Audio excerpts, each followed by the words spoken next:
Hey, what is up guys, Master here, back to do another video, and today I've got a game on toxicity. This is a little bit of a different format. I'm going to be casting from the third person perspective, so this is out of my familiarity zone. Nevertheless, I'm going to be playing over here on the left hand side as the yellow R17 and scrolling over to the right. My opponent, Bleak Dutch Army from Red Alert 3, will be playing as the orange GDI. He does like GDI a lot. He tells me this is because he is an allies player in Red Alert, and this is the closest faction to allies in that game. So yeah, this is a different format for me. I am scrolling around this map, giving you the perspective from both players, while also giving you my opinions and thought process whilst I was playing. I'll try and recall all the events of this particular match. This match happened a couple days ago and it is on the latest R22 update. I do not intend to patch R22 again unless it's something urgent that's required, but thus far the release seems pretty stable. The only concern I may have right now is with those V35 MRT transports, which have always been overpowered in my opinion. Nothing new. So I'm opening up here with a couple of disintegrator squads. This is pretty standard on such a map, especially if I know my opponent's GDI. I can open with disint and quite safely take out my opponent's spike. He'll be forced to make an APC to respond to this. He'll want to save his second spike from going down. Rifleman's in my base, pinging off the shields of these harvesters. Now you can do that if you're planning to harass with APCs, but I don't recommend it against Reaper 17 because their harvesters are extra tanky. They have 1,000 hit points more. That's without the shield counted. So the spike are being targeted. I'm going to try and take this one out. I'll unlikely be able to destroy a second spike, especially if this watchtower uses the alt command to waypoint kill the disintegrators. That just eliminates the AI targeting idle scan. They just go from unit to unit without delay. On the right hand side, a power plant's just being pinged by a buzzer. This is going to bring up a battle marker on his UI, and I'm gonna avoid turning on health bars because I feel like it clutters the screen a bit too much for you guys. I'm used to it myself, but I can understand if you're a first time viewer, it may be a bit jarring seeing all of these health bars as well as the super fast scrolling that occurs in my first person view. Since I'm just gonna poke in from the top here, try and force another tower out. This is making him spend resources. Nothing more. It's not gonna kill a harvester. 2 descent squads. Defensive tower uncaptured. Could potentially grab that if I want, though there is a foxhole just dug in this location. Shardwalker's coming out for me. I'm going to secure this blue Tyburn field, and my plan this game was to go for dev tanks onto war factories, because GDI players often go for firehawks on their second base. They often just set up 3 refineries or sometimes 4 refineries, tech to tier 3, and get firehawks out. Shadow tanks are out here for Bleak. A couple of pred tanks as well mixed in. Shardwalkers cannot engage that. I'm going to have to pull back. But the dev tanks I have will be able to outrange these units. The pred tanks and shadowers will be outranged, though not so much the shadowers. If those are given the force fire command on the ground, you can get a little bit more range from them. One dev tank gets that charge, and micro is key with dev tanks. If you are in range, the armor that they have is pretty weak and you're going to lose them very quickly. But with proper kiting, you can get a lot from them. The Shardwalkers are excellent for me cleaning up these riflemen. He's hoping to get me to waste a couple shots from these dev tanks onto those riflemen. And a lot of micro happening here. I'm trying to flank here with 2 dev tanks, 3 in the north, 3 in the south, trying to get a good angle on these units. So far, he has not even managed to hit a single shot on my Devourer tanks. These foxholes, again, just forcing my dev tanks to fire their charged shot. And as Reaper 17, if I get my tech center down, I can get the conversion reserves upgrade, which increases the storage capacity of these dev tanks. It goes from 10 charged shots to 20, so it doubles the amount of shots you can fire, but it is very hard to get all 20 shots off.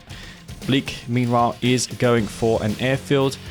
He's researching the Stratofighter boosters as we speak, and this is probably going to be a tier 3 down for him. I've got an Explorer, a couple shock troopers here. No tier 3 just yet for me, but I do have a couple shocks, and those are not yet upgraded with the blink packs. I got the disc launchers first, so I'm not going to be able to teleport in and save this harvester. He'll get a harvester, but we'll be forced to pull back, even not getting that harvester there. That's unfortunate. Reaper harvester is extra tanky. It's difficult to harass them. And these dev tanks, I reckon I could probably push in. Though it's going to be extra difficult now because there are the possibility of Mara tanks being produced. 6 dev tanks.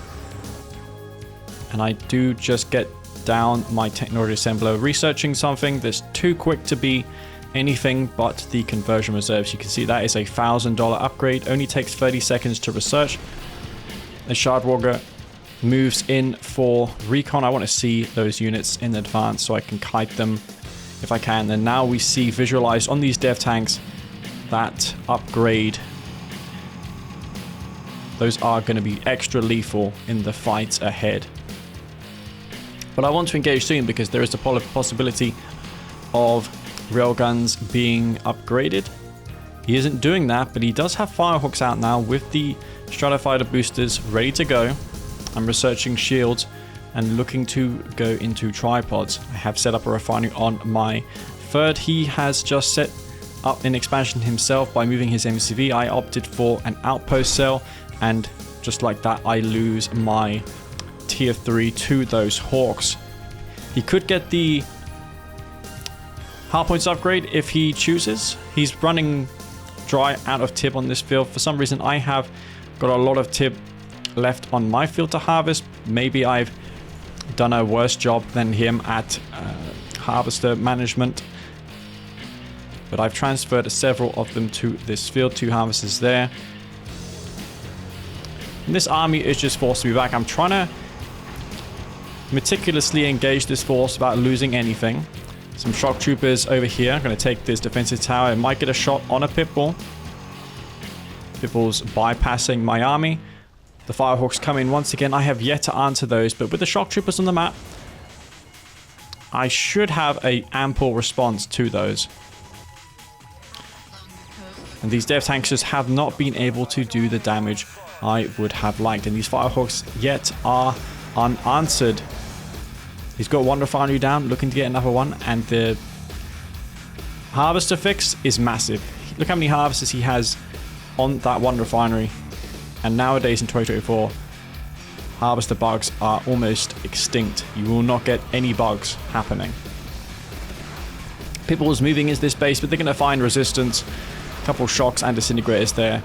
Those will be taken out. I suppose that was a tier 4. It's Ravager's got the spawn, so it must have been a tier 3 or a tier 4. Either one of those things. Dev tanks over here looking to harass his third. He hasn't got an army there to respond to it. And meanwhile, whilst that is happening, he's going for my main. A couple dev tanks back there for me to defend, but there's just simply way too many forces of the GDI player to cope with this army. I'm going in here, sending in the shock troopers first just to tank some shots from that sonic emitter. They take barely any damage from that sonic emitter's cannon damage, and now the harvesters of his are getting destroyed. Nice sonic emitter shot there from that sonic emitter. He's going to kill a number of my dev tanks, but he's losing harvesters. I'm also losing harvesters. A couple of dev tanks back here. I want to retreat those back to my main. I've got triple portal over here. Only one refinery. Sadly, I do not have a second one on that field yet established. I tried to slow down his push, halt it a little bit. He hasn't got much anti-infantry there. So I could probably move this Descent army in and do a lot of damage. There's only a handful of Shatterers that I need to be concerned of. And he hasn't got a whole lot of eco over here. He still has control of those Firehawks, 4 Firehawks on the deck.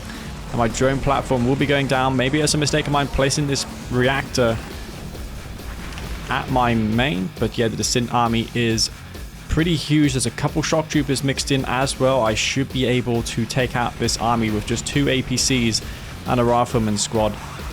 This army of mine in his base taking out that expansion refinery. I also was able to kill a number of his harvesters there. So he's going to be pretty low on harvester count. He does still have those hawks, and he just took out my extractor. So I'm going to be forced to push into him with this huge army of disintegrators. But that MCV is still around. He can still build watchtowers and hold this up. But the synths, man, they aren't traveling synths, so they're going to have that movement speed without the upgrade. Trav ones do have a slight penalty before they get that advanced articulator upgrade. Juggernaut Husk here, which I can take, but I'll probably crush it by running over it with these dev tanks. Husk does not go down there. And now this hammerhead will come in, but there's a couple shock troopers, so it may look like I don't have any anti-air, but I do have shocks, and those are very effective. If I can take out these airfields, then maybe I can hold these Firehawks from killing me any further. This Pred APC army coming in, and it's these Shatterers, man, that are doing the most damage. Not much anti-infantry there for him. He's trying to build hammerheads. One hammerhead makes it out back there. Lots of shock troopers remaining. He has a tier 3, a command post, and a refinery, so he can still build sonic emitters. But against shock troopers, man, I'm not sure if that's a good idea. Another army of the synths moving across the map. Firehawks bombing my base. I've only got 3 structures left. There's a Husk here which I can capture with an assimilator. If I'm paying attention, I can definitely grab that. Firehawks flying over the shock troopers. He lost 2 there, and he placed a combat support airfield. Remember, I did take out those airfields, and this is a great structure. Something that you rarely see, a combat support airfield. These have as much health as a regular airfield, which is insane. And this Grin army is moving across the map. We have ourselves a base trade situation, everyone. I've got an army up in the top, an army approaching from the south. I'm going to charge up from this field, and another descent force over here. I'm also queuing engineers, assimilators. Got an assimilator looking to capture these husks, but I don't know if I have the time. He's got 2 Firehawks still. He still has a couple of structures left to take out. Lots of riflemen's here for him. Dev tanks getting charged up.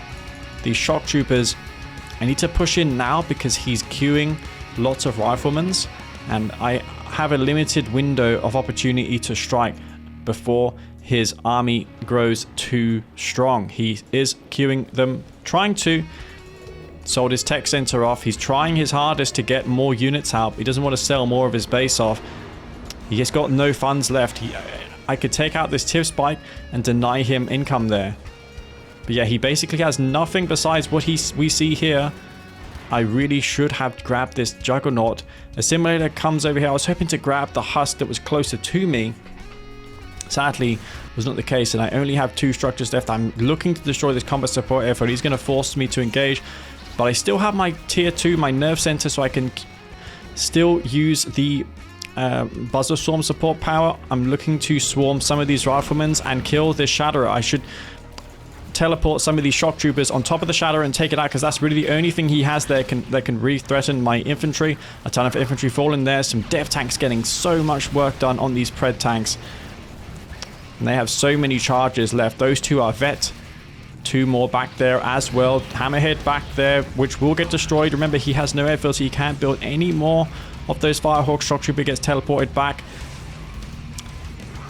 And so there's just 3 Pred tanks left for him. 3 Devourer tanks for me. That combat support airfield, though, is still alive. And sadly, I do not have any anti-infantry. Let me just scroll the map here. I did a general Q move, and I don't think I have anything left. But I do have a ton of harvesters, so maybe if I had with my harvesters here, it could have acted as a cannon fodder. Could have baited a lot of shots. But I've still got 2 dev tanks. But with that final bombing run of the Firehawks, the last of my base is destroyed. There is a neutral buzzer there as we go out of this game, and that is going to be GG, a base trade situation if I've ever seen one. That combat support airfield with that 4,000 hit points, the same as the airfield, allowing him to continue his bombing runs and take me out of that game. I could have gone for that Juggernaut husk closer to me. I did not notice there was a husk to grab there. Number of errors from both of us, but nonetheless I thought it was a really close game, and for the last 5 minutes both of us were trickling in resources. I couldn't deal with those hawks. I think one of his hawks survived on 1 HP from those shock troopers that were targeting them down. Nevertheless, guys, hope you all enjoyed this cast. It's a different perspective, different type of video. If you enjoyed it and want to see more games casted this way rather than the typical FPV format I do, then let me know down below in the comment section. Anyways, thank you very much for watching. If you enjoyed this video, then I'd really appreciate a like. And before I leave, I'd like to thank my Patreon members for continuing to support me and my channel and keeping me going, as well as this patch, this R22 patch. So this is it. Thank you very much, and I'll see you all in the next video.